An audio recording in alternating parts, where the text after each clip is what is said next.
দিদি আজকে কি বিষয়ে থানায় আসলেন? এই নেশামুক্ত কেন্দ্র ইসে করতে চাচ্ছি। গ্রামগঞ্জে যে নেশা হয়, নেশা খায় ছেলেপেলেগুলা, বিক্রি করে, এগুলো বন্ধ করতে চাচ্ছি। নেশামুক্ত এটা গোড়ালবাড়ির থেকে আসছে। মূলত বিষয়টি কি ছিল? মানে দীর্ঘদিন থেকে বিক্রি করে ছেলেটা,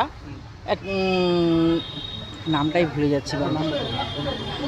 দীর্ঘদিন থেকে বিক্রি করে, ব্যবসা করে। অনেকবার অনেক লোক আমরা সাধারণ মহিলাগুলো যাই বলছি, অবজেকশন করছি, মানে বলে আমরা করবো না, আর ব্যবসা হয়ে গেছে, এখন আর বন্ধ করে দিলাম, করবো না। তারপরের দিন থেকে আরও শুরু, রাত থেকেই শুরু। এটা নিয়ে একদিন মাঝখানে গেলাম, সবাই মহিলাগুলো মিলে থানাতে অভিযোগ করছি যে স্যার আপনি আসুন, এখানে এরা দারু বিক্রি করে, আপনি নিয়ে যান, নাকি আসে নিয়ে গেছে। কী করছে, পরের দিন ছেড়ে দিছে। তো এখন আমাদেরকে যা বলে, নেঙ্গুল দেখায়, বলে যে তোমাদের তো আর কিছুই হবে না, আমাকে কেউ কিচ্ছু করতে পারবে না, ওরা নিয়ে যাবে ছেড়ে দিবে, নিয়ে যাবে ছেড়ে দিবে।